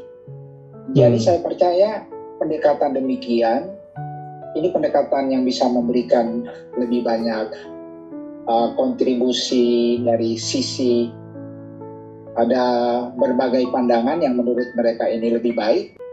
Dan memang dalam berdiskusi kayak gini, tidak semua selalu harus bisa dipuaskan. Nah, karena untuk pada momen ini, dalam dua staf ini yang berbeda, mungkin di lain waktu akan, di lain suasana, di lain konteks akan jadi berubah. Tetapi untuk saat ini mereka masih kekeh kukuh dalam pendiriannya. Nah, saya kira setelah kita rembukan, kita ambil keputusan, baik kurang atau plusnya, tapi itu berdasarkan suara terbanyak sebagai anak-anak Tuhan yang memiliki hikmat, yang juga berkontribusi dan punya pengalaman sekian lama di situ, saya kira itu yang terbaik. Dan saya percaya itu akan berhasil. Karena pasti didasarkan dari pengalaman-pengalaman sebagai pelayan Tuhan, anak Tuhan, tidak lepas dari terutama kekuatan tuntunan arahan Roh Kudus. Tidak lepas dari dasarnya mereka melihat kebenaran firman. Dan karena waktu itu kita percaya adalah yang terbaik dari Tuhan, itu disebut kairos, berupa kronologis, saya percaya Tuhan akan membawa kita ke waktu yang tepat, tempat yang tepat, saat yang tepat. Nah, semua konteks manusia, menurut hitung-hitungan kita secara teori, sebaik apapun, kita tidak bisa tahu yang namanya kairos, waktu yang menguntungkan, momentum atau kesempatan yang terbaik. Itu pasti dari Tuhan. Nah, salah satu mengujinya adalah demikian. Dari situasi ini tadi, dengan kita duduk bareng, ada mungkin 10 atau gereja kalau lebih besar bisa 20 pelayannya di situ, pasti kita akan menemukan pendapat yang terbaik. Dan kita percaya itu sudah arahan tuntunan Tuhan. Dan kita juga percaya kalau Tuhan yang adalah memiliki waktu yang terbaik, momen, kesempatan, pasti itu yang terbaik. Dari situlah belajar semua kita di situ, dan semua ini untuk hormat kemuliaan nama Tuhan. Jadi saya kira, menurut saya akan seperti itu kira-kira Pak. Terima kasih banyak. Ya, baik. Jadi Pak Paulus, masalahnya itu ada dua staf, kemudian mereka berselisih tentang jadwal libur mereka sebenarnya. Jadi satu libur mau katakan Natal, saya juga mau Natal gitu loh Pak. Kemudian juga masalah dana refreshment, dana katakan dana rapat, misalnya satu punya sekelompok guru sekolah minggu anak kecil, satu punya sekelompok guru sekolah minggu anak besar. Kemudian mereka berselisih, kok saya 100.000, yang lain 200.000 gitu Pak. Kira-kira kasusnya itu seperti itu. Nah, kan kita tadi sudah belajar ya bahwa di dalam konflik itu memang penyebabnya beragam ya, tapi berdasarkan pelajaran, pengetahuan, maka ada yang bersifat struktur ya, masalah-masalah pengaturan ya, organisasi dan sebagainya. Ada yang bersifat relasi ya, hubungan yang tidak baik ya, antar kedua pihak, bisa yang bermasalah dengan informasi. Ya, kayak tidak ada informasi atau persepsi informasi yang salah, ya, menyebabkan satu melihat ini malas, ini kebanyakan kerjaan, ya kan, kalau tadi contoh-contoh pelajaran tadi hal yang sama tapi persepsinya berbeda. Nah, itu kemudian menimbulkan konflik, ya, dan itu perlu diatasi dengan cara yang efektif, yaitu dengan tahu akar masalahnya apa. Nah, jadi ini ada kasus nomor 1, ini sebenarnya penyebabnya apa, sehingga kemudian kita mengatasi dengan cara yang lebih efektif, gitu.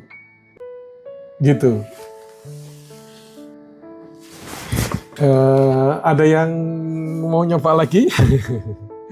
Atau setelah diskusi ini kemudian timbul pencerahan, oh ini masalahnya sederhana, masalah ini, jadi harus dilakukan apa, gitu.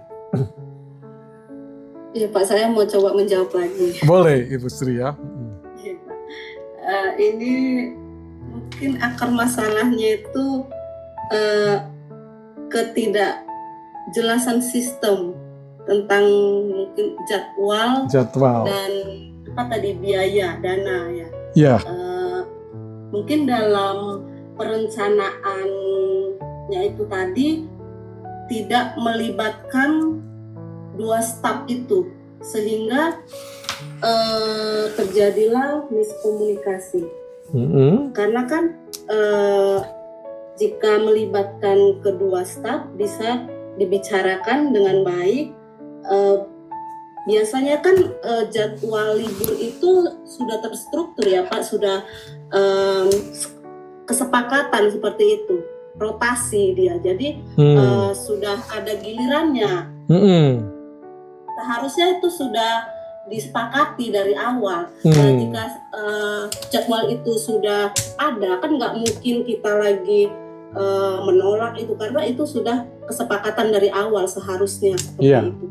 Dan tentang dana itu tadi juga seharusnya juga sudah dibicarakan, karena mungkin keperluan untuk dana misalnya untuk yang anak-anak, untuk yang remaja itu kan tidak mungkin sama kebutuhannya, Pak. Jadi jika tadinya dari awal sudah ada kesepakatan bersama dan sudah ada perencanaan bersama, semestinya hal miskomunikasi itu atau perselisihan itu tidak terjadi.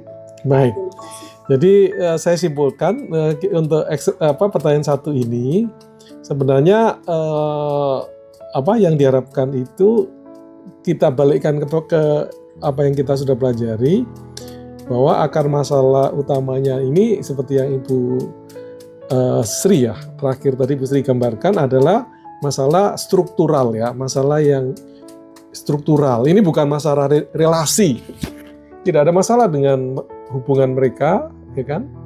Tapi nanti kalau dibiarkan bisa bermasalah, ya. Tapi kasusnya diawali, akarnya itu adalah masalah struktur, ya, yang adalah ini keterbatasan sumber daya, ya. Jadi waktu cuti dan masalah dana konsumsi, ya. Dan seperti Ibu Sri bilang tadi, maka pengaturannya adalah masalah pembagian penetapan jadwal cuti yang adil, ya. Entah gimana adilnya, mungkin Natal ini si A, Natal berikut si B, atau Natal ini si A, mungkin pasca si B, atau bagaimana, ya. Dan kemudian masalah dana, ya, diatur dengan adil sesuai dengan kebutuhan, mungkin diadakan usaha dana dan sebagainya. Jadi ini contoh adalah masalah struktural, ya, diatasi dengan cara mengubah struktur yang tadinya menimbulkan perselisihan sehingga bisa diterima para pihak. Dana juga begitu. Nah, itu ini nomor 1. Yang nomor 2. Di dalam kasus konflik Paulus dan Petrus yang tadi saya sudah singgung, Paulus memilih menegur Petrus secara terbuka demi kebenaran, ya, demi prinsip kasih karunia, ya, keselamatan karena anugerah. Kapan seorang pemimpin Kristen harus memilih gaya seperti ini? Gaya di dalam 5 gaya itu dia menggunakan gaya competing, ya, memaksa, ya. Memaksa untuk menegakkan prinsip teologis meskipun itu berisiko merusak hubungan dengan pemimpin senior. Jadi kapan seorang pemimpin harus memilih gaya ini gitu? Kapan? Kan ada 5 gaya Bapak Ibu ya. Nah, gaya ini sebenarnya gaya yang win-lose ya. Nah, kapan gaya ini harus kita pakai? Ya. Sebenarnya jarang kita menggunakan gaya ini, tapi kapan gaya ini harus kita pakai? Dan apa alasannya gitu? Jadi kan ya, jadi ada competing ini yang nomor 1, nomor 2 tadi kan collaborating ya, berkolaborasi menang-menang, compromising yang setengah-setengah tadi, avoiding yang menghindar, tidak dilakukan, tidak kerjasama, accommodating mengalah ya, tidak ketegasannya asertifnya rendah, tapi kerjasamanya tinggi. Oke, saling terima tapi ada salah satu yang mengalah. Nah, yang ini itu adalah memaksa ya, menang kalah gitu. Nah ini kan sebenarnya nggak boleh banyak dilakukan ya, karena ini kan membuat hubungan itu akan rusak ya kalau dipaksa ya. Nah tetapi kapan ini harus dilakukan? Ya, Bapak. Ya Ibu. Saya akan coba untuk menjawabnya, yaitu kapan seorang pemimpin Kristen harus memilih gaya competing, yaitu memaksakan atau konfrontasi untuk menegakkan prinsip teologi meskipun itu berisiko merusak hubungan dengan pemimpin.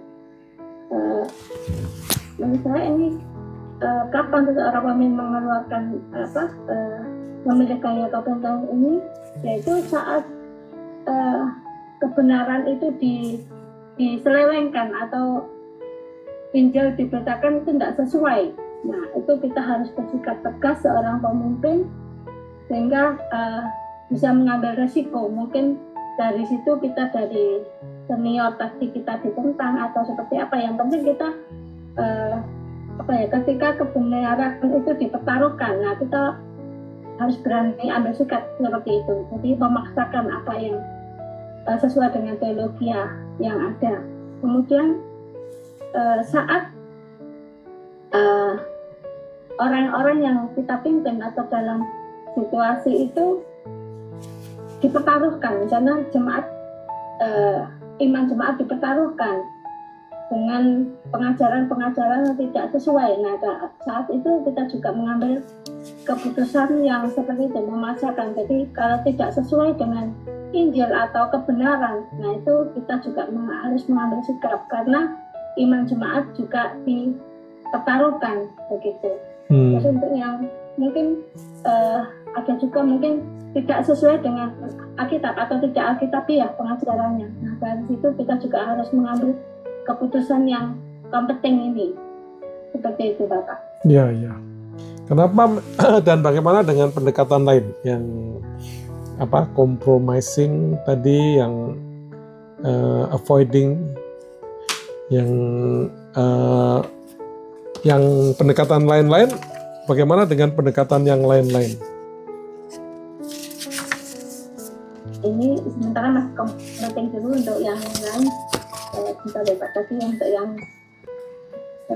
ada yang collaborating, berkolaborasi ya, menang-menang. Ada compromising, setengah-setengah. Ada yang avoiding, menghindari. Ada yang accommodating, mengalah. Ya sudah deh, biarin deh. Dia sudah kita undang khotbah, ya biarin deh. Gitu.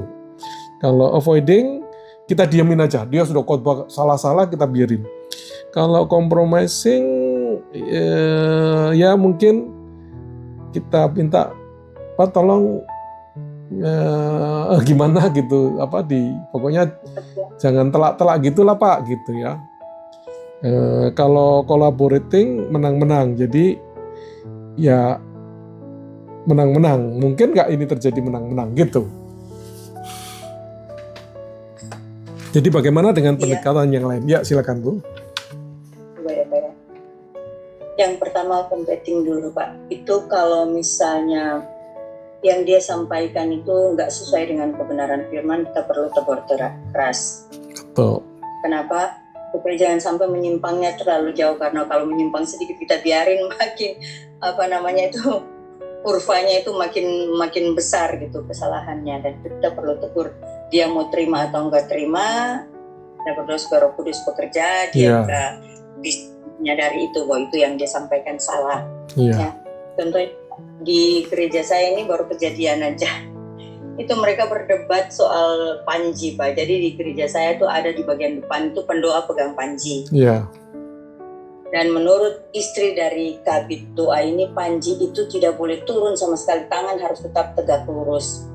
Dan saya bilang, kalau di dunia modern itu gampang ya, kita tinggal buka YouTube, kita cari tahu tujuan menyembah Tuhan, tujuan worship dengan panji itu apa, terus gaya-gayanya gimana. Dan saya bilang, panji itu sebenarnya masih termasuk satu seni kita menyembah Tuhan, seni kita memuji Tuhan, seni kita menyenangkan hati Tuhan. Tapi tidak ada aturan bakunya dalam Kejadian sampai Wahyu bahwa tangan harus tetap tegak lurus, dan kalau turun itu tanda kita kalah. Karena kita tidak akan kalah hanya karena panji. Karena kita sudah Tuhan sudah bernyanyi bahwa kita ini umat lebih dari pemenang dan tidak akan pernah kalah kalau kita tidak melakukan dosa. Dan panji itu bukan suatu hal yang ketika turun langsung kita berdosa gitu. Nggak ada itu bukan seperti itu. Itu hanya seperti boleh dibilang satu dekorasi di gereja untuk memperindah kita ketika memuji menyembah Tuhan. Jadi bukan suatu hal yang membuat kita jatuh dalam dosa dan tidak layak masuk kerajaan surga. Dan saya tegur keras, saya bilang itu nggak ada di Alkitab seperti itu. Tapi kalau itu aturan di pendoa, silakan kalian lakukan itu. Dan kemudian disampaikan ke kepala pendoanya lain lagi yang saya sampaikan, dan itu terjadi konflik. Kemudian istri dari kepala pendoa ini, waktu kita selesai briefing mau ibadah, dan itu jemaat sudah mulai datang, kita briefing di dalam gereja bagian belakang Pak. Dan dia bilang, saya mau ketemu dengan pendoa. Dan dia suaranya dia bilang, siapa yang bilang panji harus turun? Emang kita lagi show sama Tuhan? Dan saya tahu dia sementara sedang berteriak keras supaya saya dengar, tapi saya berdiri dan saya cuma bilang, Roh Kudus, saya nggak mau terkontaminasi. Dan setelah itu saya ambil sikap untuk yang tadi seperti Bapak bilang, saya kolaborasi, maksudnya saya nggak membantah atau apapun, terserah dia. Kalau pendoanya mau naikin tangan tetap tegak lurus, tapi saya di belakang pegang panji, saya tetap menari-nari untuk Tuhan. Dan kemudian setelah itu beberapa hari kemudian saya ketemu dia dan saya bilang gini, kamu kenapa kayak orang kesetanan dalam ibadah kemarin? Saya bilang terus terang, tegas, keras, tapi tujuannya biar dia sadar bahwa itu gak bagus. Kenapa? Kamu kalau mau tegur pendoa, kamu panggil keluar, karena itu jemaat sudah mulai masuk, itu etikanya. Ya. Terus sebaiknya kamu nanya ke saya yang sampaikan informasi itu. Saya tidak membantah aturan di pendoa. Saya bilang kalau itu memang aturan di pendoa, silakan aja. Tapi kalau kita pelajari lebih rinci tentang panji, kalian akan tahu bahwa panji itu bukan sekedar tangan tegak lurus dan kalau turun tangan terus kita kalah. Nggak bisa seperti itu, nggak ada di Alkitab. Jadi sesuatu yang tidak ada di Alkitab jangan ditambah-tambahin.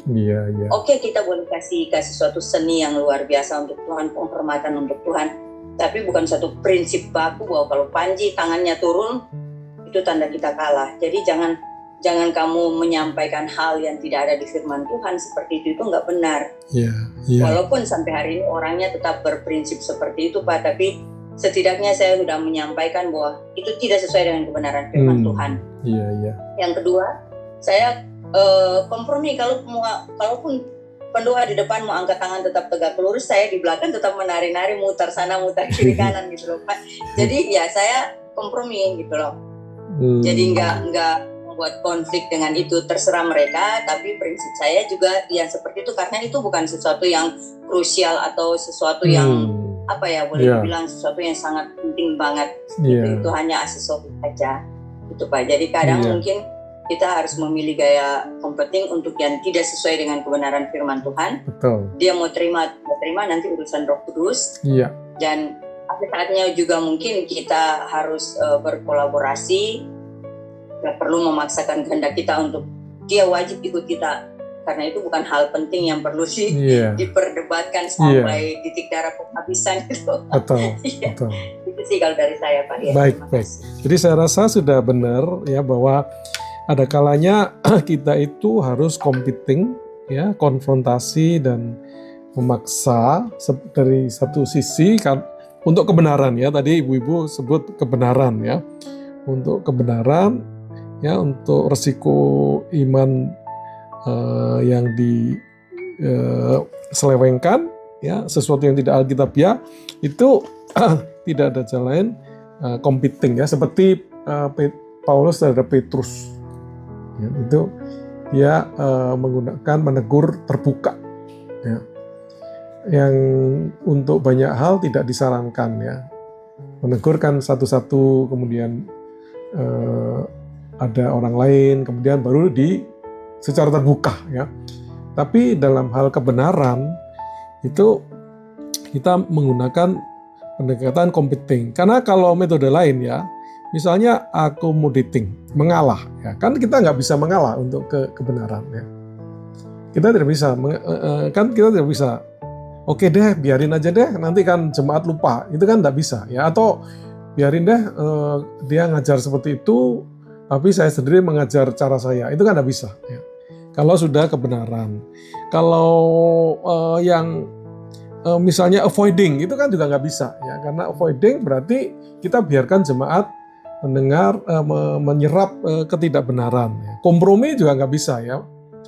Ya kalau yang ibu mungkin soal soal Panji tadi ya, mungkin masih bisa kompromi ya. Oke lah, biar aja. Saya nggak percaya, tapi ya biar dah diadakan itu bagus juga. Itu masih bisa. Tapi kalau misalnya kebenaran tentang keselamatan, tentang hukum tabur tuai, itu kan nggak bisa dikompromikan. Jadi itu. Jadi intinya pelajaran pertanyaan 2 ini menekankan bahwa ada waktunya kita itu harus menggunakan gaya competing, memaksa kalau sudah berhubungan dengan kebenaran ya. Baik. Yang nomor 3, kisah Kain dan Habel menunjukkan konflik yang berakar pada iri hati dan kemarahan ya, iri hati dan kemarahan ya. Bagaimana pemimpin Kristen dapat menggunakan prinsip konseling atau pastoral care untuk mendiagnosis dan mengatasi dosa yang mengintip ya. Kejadian 47 itu Tuhan Allah sudah mengatakan bahwa dosa mengintip ini, kamu harus hati-hati. Pada anggota tim sebelum konflik emosi itu meledak menjadi perpecahan. Kira-kira itu apa jawabannya? Sebagai pemimpin Kristen, bagaimana ini kita? Apa yang kita harus lakukan kalau kita menghadapi 2 orang yang ya kita sudah melihat ini masalahnya terkait dengan iri hati dan kemarahan. Jadi ini sebenarnya sudah analisa ya, sudah timbul kesimpulan sementara iri hati dan kemarahan. Nah, bagaimana kita mengatasinya? Iya, mungkin ya, Pak kita Bobi. cari ininya, Pak dosen, cari jalan tengahnya kayak seperti tadi win-win solution ya kalau di kita ya. Win-win solution, cari apa maunya di antara dua-dua ini agar bisa ketemu titik tengahnya. Soalnya kalau udah marah susah Pak untuk mendamaikannya. Kalau saya pribadi mungkin kalau ada konteks seperti itu saya pertemukan, cari win-win solution, jalan tengahnya bagaimana gitu. Sementara itu dulu Pak. Baik. Dosen. Ada yang lain? Ada yang lain? Bapak Ibu yang lain? Pak Paul, Ibu-ibu? Iya Pak, saya lagi Pak. Ya, baik. Ini pengalaman saya, salah satu teman sepelayanan saya, satu saat dia telepon Pak. Dia bilang, Bu, saya gagal. Saya bilang, gagal dalam hal apa dulu? Dia bilang ini, saya tadi meledak marah besar-besaran dengan teman baik saya. saya dengar, saya bilang oke, kamu boleh cerita sekarang. Dan lewat telepon dia cerita Pak, bahwa temannya ini teman baik tapi perkataannya sering kasar dan merendahkan gitu. Jadi karena teman sepelayanan saya ini kebetulan bisnis suaminya lagi bangkrut dan mereka dalam kondisi yang di titik terendah lah ibaratnya gitu. Nah, teman baiknya ini suka ambil anaknya karena mereka nggak punya anak. Tapi setiap kali kalau ngomong dengan dia tuh suka bilang ini, kalau dia nasihatin, dia kasih ayat-ayat firman Tuhan, teman tuh suka ngebully dia bahwa kamu kasih ayat firman Tuhan, kamu aja pengangguran, gak punya penghasilan, kamu aja hidup susah, merendahkan gitu. Dan lama-lama dia simpan, akhirnya suatu saat begitu kata-kata kasar itu keluar, kata merendahkan itu keluar dan dia meledak, dia marah dan berantem, akhirnya dia blok itu temannya, blok handphone temannya. Terus dia ngomong ke saya bilang, sudah, kamu udah curhat ke saya, sekarang saya bilang gini, kamu mau keluar lebih dari pemenang, kamu harus sekarang berdoa, bereskan dengan Tuhan, minta ampun untuk kemarahan kamu karena kamu udah buka celah. Iya. Dan yang kedua, buka blokirannya, walaupun kamu tidak bersalah, kalau kamu melangkah lebih duluan kamu diberkati. Minta maaf dari teman. Dan kalau dia nggak maafin, itu urusan dia dengan Tuhan. Tapi kamu sedang melakukan ketaatan sama Tuhan. Rendahkan diri, maaf, selesaikan. Kamu memiliki damai sejahtera. Kalau dia nggak maafin, dia yang kehilangan damai sejahtera. Jadi kamu, Ali, sekarang kamu selama ini berapa hari ini kamu kehilangan damai sejahtera kan?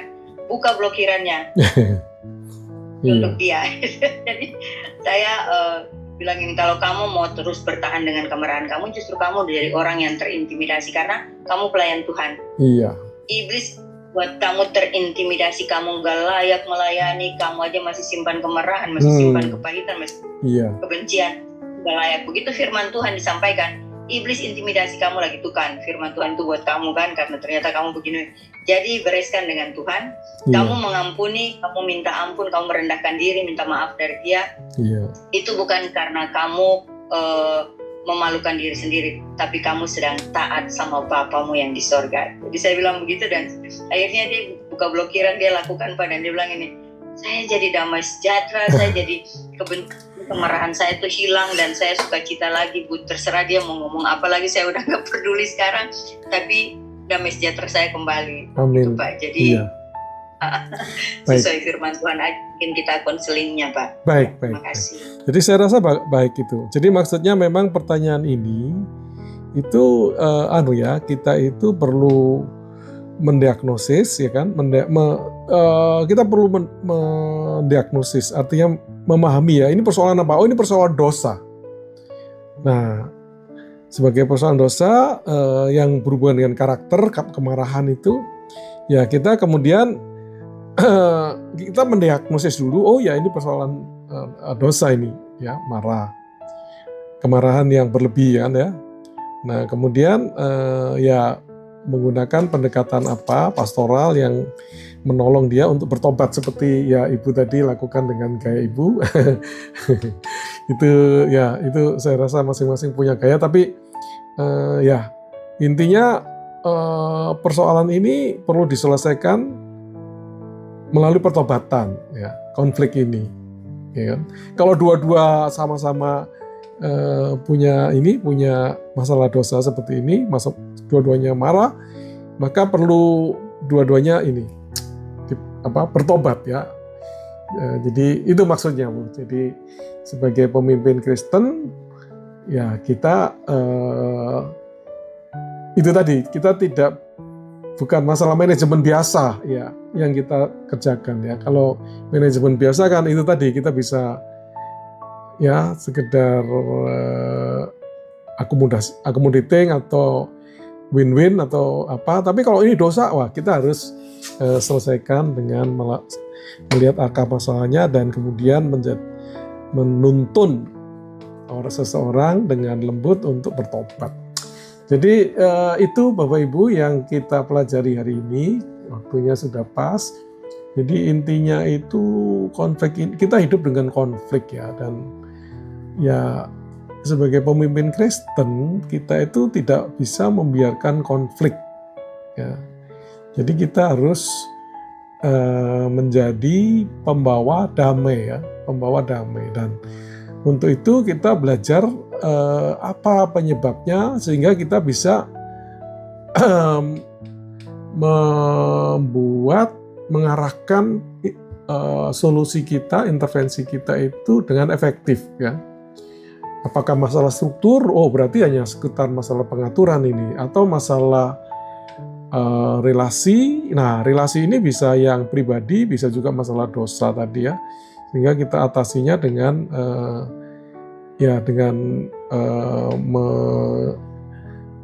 mengutak-utak pribadi kedua pihak ini ya. Atau masalah informasi. Oh, dia nggak tahu ada ini. Oh, dia salah persepsi. Nah, jadi konflik itu diatasi dengan cara memberikan informasi ya. Itu yang ingin kita belajar hari ini, dan ya beban kita sebagai pembawa damai itu tidak bisa membuat kita itu tidak bisa mengabaikan konflik ya. Apalagi kalau Bapak Ibu memimpin suatu gereja, jemaat, gembala, domba Bapak Ibu konflik. Nah, itu tanggung jawabnya ada di kita, di gembala, untuk mendamaikan mereka ya dengan pendekatan yang efektif sesuai dengan akar masalah yang terjadi. Baik, itu ya saya kira bisa kita akhiri. Nanti saya kirimkan materi dan mohon dibaca-baca lagi untuk ya menambah wawasan kita semua. Baik, saya serahkan kembali ke Ibu Vin. Ya, terima kasih Pak Dosen untuk pelajaran sore sampai malam ini, luar biasa. Banyak hal yang baru yang kita dapatkan untuk merefresh kita kembali untuk menjadi pelaku-pelaku firman kita berkenan di hadapan Tuhan. Dan terima kasih untuk pembelajarannya. Tuhan memberkati Bapak dan keluarga. Saya minta berdoa tutup untuk kita, Pak. Siapa Ibu yang Ibu minta? Pak Bobi. Oh, Pak Bobi. Mari kita berdoa. Tuhan Yesus Kristus, penebus dosa kami, terima kasih Tuhan atas hari-hari yang indah ini. Kami bisa bersama-sama mendapat pelajaran baru dari Bapak dosen yang sudah menambah kami pikiran, pengetahuan yang lebih. Ini semua karena dari kasih karunia-Mu yang telah memberikan kami hikmat marifat untuk kami praktikkan kepada pelayanan kami selanjutnya. Terima kasih Tuhan Yesus Kristus, berkati semua teman-teman dan Pak dosen yang di sini. Kami sama-sama belajar untuk menerapkan firman-Mu dan pertemukan kembali kami untuk pelajaran selanjutnya. Kiranya kami dalam perlindungan-Mu dan kami bisa menjalani hidup ini besok dengan lebih sempurna dengan pengajaran dan ilmu pengetahuan yang tiap hari kami dapatkan. Terima kasih Tuhan Yesus Kristus. Kami sudah berdoa. Haleluya. Amin. Amin. Amin. Terima kasih Pak Bobi. Terima kasih Pak Terima Hari. kasih. Terima kasih. Sama-sama. Kawan-kawan, terima kasih. Terima kasih. Baik, sampai ketemu minggu depan. Iya Pak. Iya Pak.